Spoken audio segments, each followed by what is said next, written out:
Folks, look around the rest of the NFC. Is anybody beating the Detroit Lions?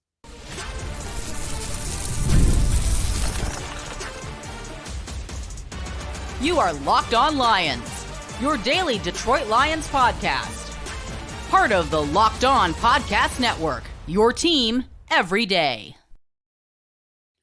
Victory Monday, everybody in the Motor City. Matt Derry with you. It's Locked On Lions right here on the Locked On Podcast Network, your team every day. Monday, October 28th and a Tuesday, October 29th. Tomorrow, Colton Pouncey, who covers the Lions for theathletic.com, will join us. Of course, Thursday, it's the crossover. Lions-Packers at Lambeau Field Sunday at 4:25. We'll preview it with Locked On Packers host, the legend, the man that you love to hate, Peter Bukowski, host of the Locked On Packers podcast. Today's show, Locked On Lions, proudly sponsored by Game Time. Download the Game Time app, create an account, use the code LOCKEDONNFL for $20 off your first ticket purchase. Thanks for making us your first listen, checking us out wherever you get your podcast. We appreciate all of the everydayers that are out there that watch or listen to the program daily. That includes some shout outs today. I've got a list. No, not the kicker list. That's put away. But the list of everydayers. First and foremost, Lions PR staff alum and my boy from back in the Pontiac days, Brad Harrison, who lives up in Wisconsin. He'll be at the game Sunday with his son, Gavin. Shout out to Brad Harrison. He's an everydayer. Tim Donnellan. Shout out to Tim. His son, Scott, hit us up, said, you got to give my dad a shout out. Tim, you're the best. Thank you. Becky Walston, James Campbell, Michael Lannon, Jaden Johnson down in Orlando, Florida, and my guy, AJ Kane, Big Daddy Kane, AJ Kane.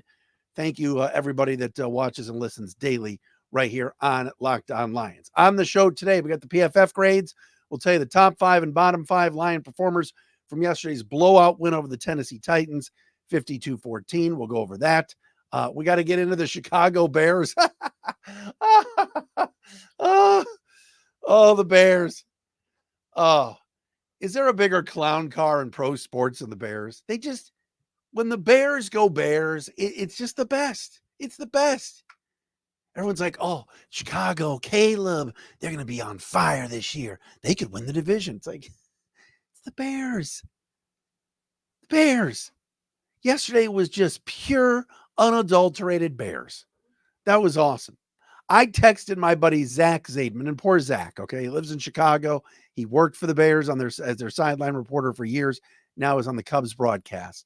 I texted Zach. He's like, Bears. I said, and this was 20 seconds to go. I didn't say Hail Mary. I just said, it's not over yet. This is before they kicked off against the Commanders in the fourth quarter at the end there. Just so good. But here's what I want to start with today. If you look at the NFC standings, Oh, Dan Campbell was asked today about the trade deadline. We'll tell you about that in a second. NFC standings, look, the tape tells you whatever it is. Kurt Cignetti, the Sig 10, Indiana, head coach of IU. Kurt Cignetti said it the other day. Your record is what you are. Your record tells the story. Rod Marinelli, the former Lions head coach, used to say, it's on tape. What does your tape say? The Detroit Lions right now are the best team in the NFC. Their record says so at 6-1. But 2 games into a season, 7 games into a season, 10 games into a season, heck, if you're at baseball, 100 games, 60 games, 120 games, doesn't matter till the end, right? Cream always rises to the top. Water always finds its level. The Detroit Lions right now have won 5 in a row. Their point differential is at a plus 100. And our crack research staff sent me some text today. So I'm going to give you some stats, partner. Where is it? Crack research staff. Okay. As far as the point differential for the Lions, through 7 games, the Lions have 234 points. That's the second most scored by the Lions in team history. Go back to 1954 when they scored 237. The 100-point differential is the third highest by the Lions and the most since 140, plus 140 in 1954. Only third time in team history they have a plus 100 scoring margin after 7 games. They lead the NFL with Washington in second at plus 66. 1954, they were a plus 140 through 7 games. 1934, plus 118. And in 2024, here they are at a plus 100. You can look at the numbers. You can look at some of the teams behind them. All right. You got Detroit, Washington, Green Bay, both 6-2. Minnesota, 5-2. Philly, 5-2. Atlanta. All right, Atlanta, 5-3. Bears, 4-3. Cardinals, 4-4. Tampa, 4-4. The Niners, big win last night, 4-4. Seattle, 4-4. And I'm not going to mention the teams below 500. You get the gist. Come on. There's no one better than the Lions in the NFC. Except this Sunday will be their biggest test. Going into Minnesota was hard. Going into Dallas was tough. All right. And I'm looking at the schedule right now. This is the first outdoor game the Lions are playing this year.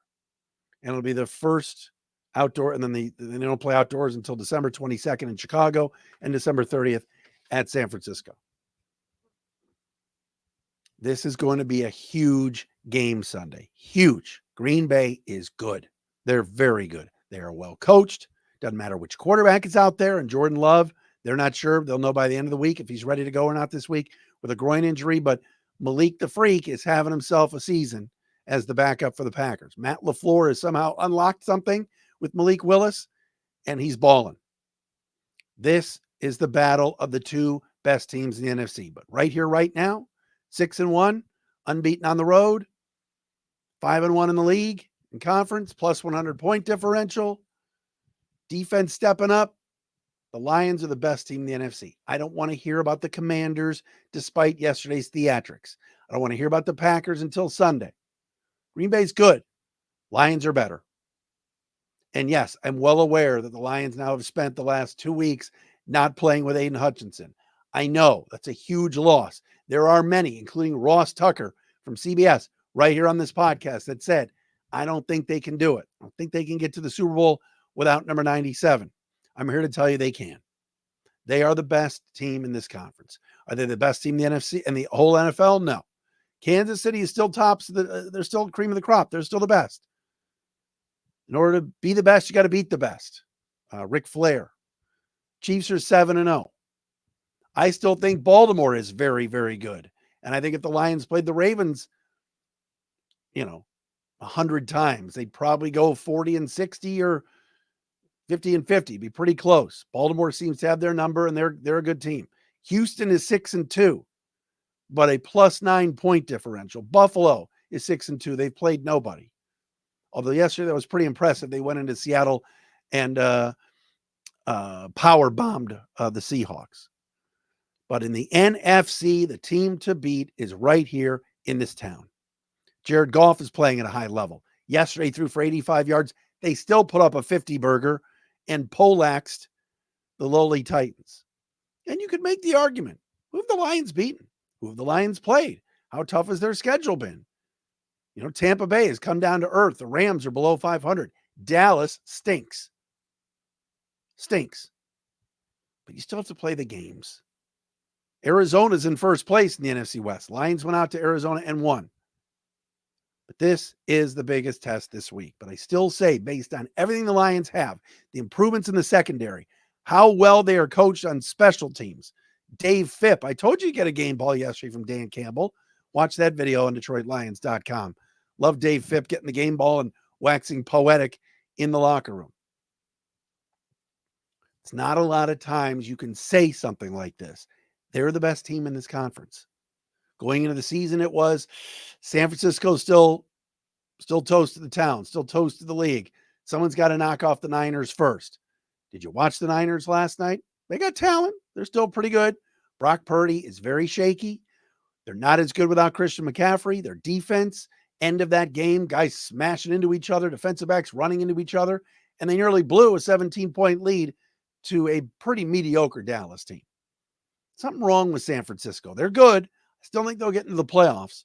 They still might win that division, but that's not the same Niner team. Just not the same. It doesn't have the same feel to me, despite still having very good players. I mean, Debo's great, Fred Warner. They still got really good players. Nick Bosa, good.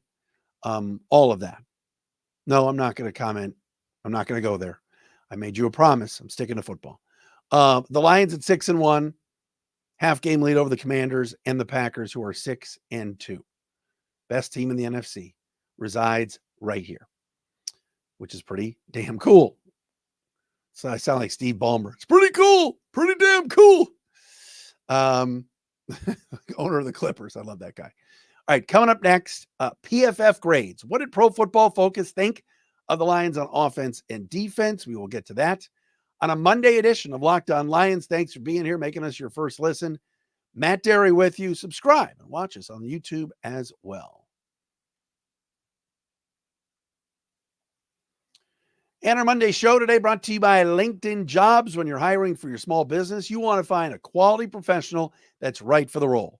That's why you have to check out LinkedIn Jobs. LinkedIn Jobs has the tools to help find the right professionals for your team faster and for free. I scroll through LinkedIn every day, a lot of the time during the day, because I love networking with people, getting to see what other folks are doing professionally, and it helps my business. It can help your business as well if you're looking for a job. LinkedIn isn't just a job board. LinkedIn helps you hire professionals you can't find anywhere else, even those who aren't actively searching for a new job, but might be open for the perfect role in a given month. Over 70% of LinkedIn users don't visit other leading job sites. So if you're not looking on LinkedIn, you're looking in the wrong place. On LinkedIn, 86% of small businesses get a qualified candidate within 24 hours. Hire professionals like a professional on LinkedIn. Here's what I want you to do. Post your job for free at linkedin.com/LockedOnNFL. That's linkedin.com/LockedOnNFL to post your job for free. Terms and conditions apply. And hey, Locked On Lions also sponsored today by our friends at Prize Picks, the best place to get real money sports action. With over 10 million members and billions of dollars in awarded winnings, Prize Picks has made daily fantasy sports accessible to all. Here is how Prize Picks works. All you got to do, pick a game, pick players, whatever you want to do, but you pick more than or less than on at least 2 player stat projections for your chance to win up to 100 times your cash. All right, so run your game all season long on Prize Picks. Tonight, you get the Steelers and the Giants. If you think Drew Lock or Daniel Jones or whomever is quarterback in the Giants is going to throw for less than 150 yards, you can put some money down on that. What about Najee Harris, Steelers running back? So you can run for more than or less than 50 yards. It's fun. You could do that. Go up against the player stat projections on Prize Picks. Download the app today. Use the code LOCKEDONNFL to get $50 instantly after you play your first $5 lineup. Again, that's code LOCKEDONNFL to get $50 instantly after you play your first $5 lineup. Prize Picks, run your game.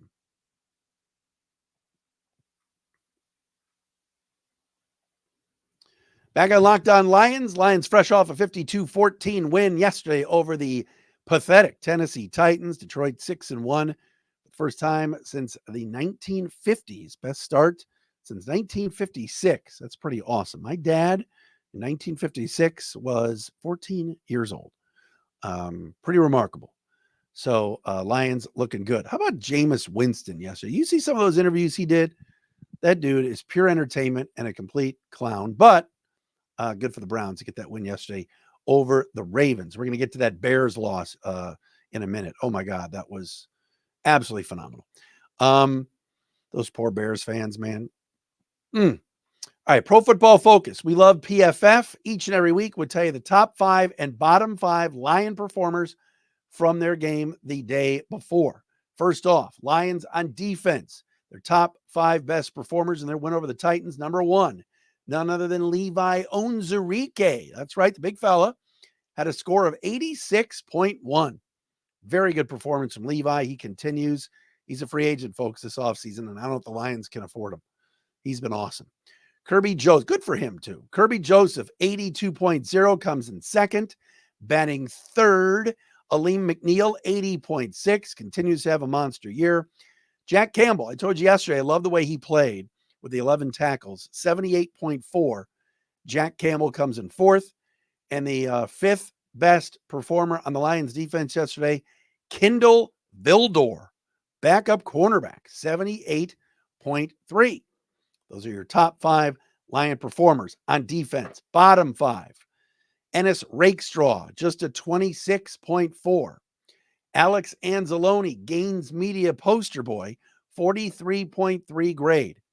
Thought he played a much better game than that, but this is what PFF says. Pat O'Connor, the pride of Eastern Michigan, 44.9, third worst. Trevor Nowaski, 52.6. Brian Branch, bit of a surprise, 54.4. Those are your bottom 5 Lion performers on defense. What about on offense? The best player out there, according to PFF, for your Leos was Jahmyr Gibbs with an 87.7 grade. What an explosive 70-yard touchdown run he had yesterday in the victory. Number 2 is Sam Laporta, 84.8. Third was Brock Wright. Oh, it's a Brock party, 78.2. Frank Ragnow, the Lions all-everything center, 42 snaps, 76.6 grade, and he was tied with Khalif Raymond. Leaf with a big game, 76.6 grade. Bottom 5 Lions on offense. Kevin Zeitler, 43.3 grade. Tim Patrick, 44.5. Allen Robinson. I didn't realize Allen Robinson was out there for 21 snaps, but hey, he was there, 51.1. Graham Glasgow, 52.5. Taylor Decker, 56.3. Those are your top 5 and bottom 5 Lion players and their performances from yesterday's game against the Titans. Taylor Decker has not had a good year. And look, he's off to a slow start. There's plenty of time left. He's still a very good left tackle. But first play from scrimmage from the Lions, and Goff goes back to throw, and Arden Key just runs right past Decker. It's like, come on, man. I don't know if he's lost a step. I'm going to go back and really kind of watch some tape and see, but he's not been off to a good start this year at left tackle. But again, it's early in the year. Taylor Decker's not 35 years old. Maybe he's hurt. Maybe it's just his timing's off, but he has not been great, certainly for the Lions so far to start this season. All right. Speaking of the trade deadline, it is a week from tomorrow, Election Day, November the 5th. Dan Campbell asked today if anything is cooking, if Brad Holmes is working the phones, what's going on? And Campbell smiled. Campbell jumped into the air. He said, we're close. We're talking. Yeah, we're there. So Dan Campbell said, yeah, maybe. Could be. So Campbell's acknowledging he has the worst poker face ever. He's so transparent and he's so real.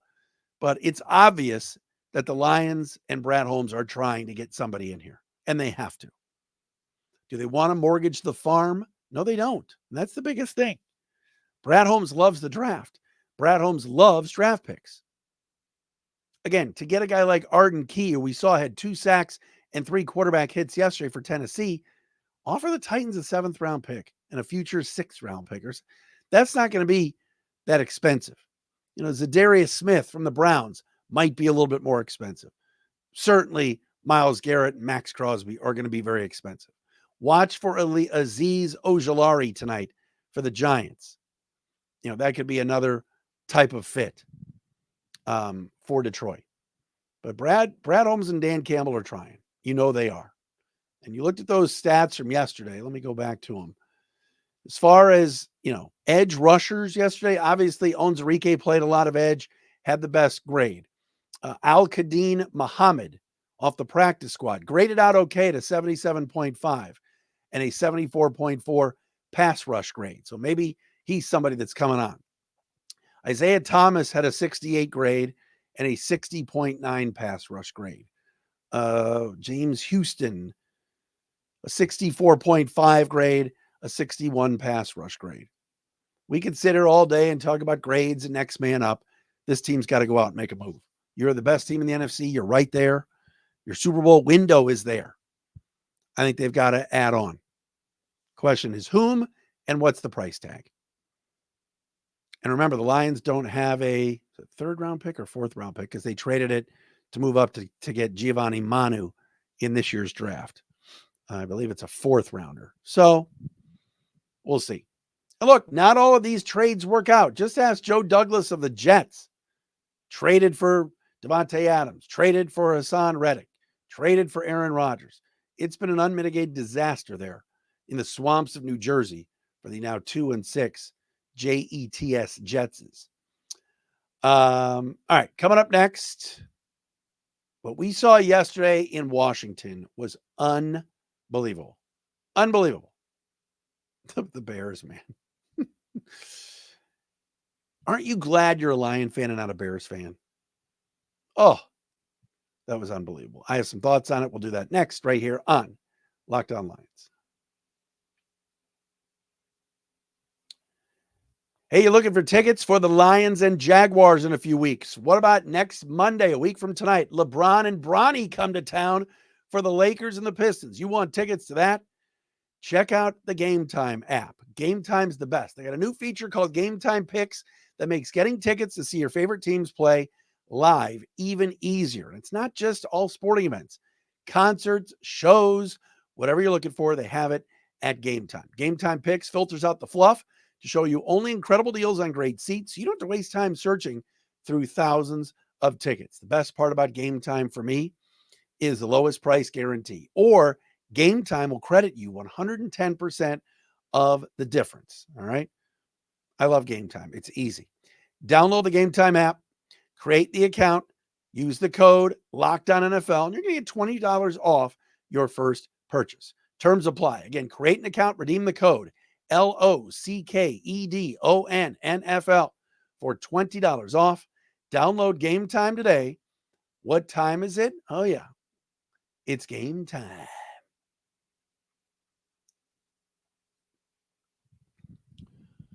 Folks, at the start of the year, I keep saying folks. I got to do something different. Hey, everybody.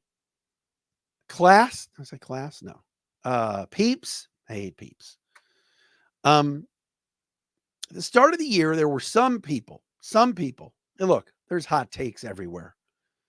That guy, Chris Canty on ESPN radio in the mornings, see him when it's on at the gym. That guy's he's a total hot take artist. There were some people that said, you know what? I like the Chicago Bears to win the NFC North. Heck, I like the Chicago Bears to get a playoff spot. And they could still. Okay. It's a weak NFC. Yesterday, what I saw in Washington will go down as some of the single worst coaching I've ever seen. Matt Eberflus, maybe he's the worst coach in the league right now. Maybe. His offensive coordinator, Shane Waldron, right up there in one of the worst play callers I've ever seen. The Chicago Bears were coming back against the Commanders. Austin Seibert, former Lion, former kicker list participant. He puts the Commandos up 12-0. Then it's 12-7. Then the Bears are driving down the field, looking to take the lead. DeAndre Swift's doing his thing. Yes, the former Lion. They've got a goal line back in Roshan Johnson. It's pretty good. Yet the Bears hand the ball off on second down 5 at the 1-yard line to a backup center named Kramer. They basically could have just handed that ball off to Cosmo Kramer. All right, giddy up. He could have handed it off to Lomez or Elaine or George, for you Seinfeld people out there. Newman. I mean, unbelievable. Kramer fumbles, the Commanders recover. Now, the Bears actually got the ball back and did take the lead. The Chicago Bears come back from down 12-7 and go up 15-12. They kick off with like 30 seconds to go. The Commanders have to go the length of the field. And again, the Bears just Bears. They send everybody back past the 40 and 30-yard line of their own and allow the Commanders and Jaden Daniels, their fine rookie quarterback, who, by the way, is better than Caleb Williams, at least right now, to throw a quick out pass to get 13 yards to move closer to midfield so that Daniels can pump one down the field for a Hail Mary. The Bears conceded, didn't even guard the receivers with 8 seconds left. So Daniels hiked it, got it back. I think it was McLaurin that caught it, and they gained 13 yards and had 2 seconds left, setting up a Hail Mary. And then you guys have all seen it. Daniels rolls right. Daniels rolls left. They rush 3 and had a linebacker spying Daniels like he's going to run 50, 60 yards. What are you spying the quarterback for? You know what's coming. It's called the Hail Mary. Daniels rolls right, rolls left, gets plenty of time, gets a huge block, fires it down the field.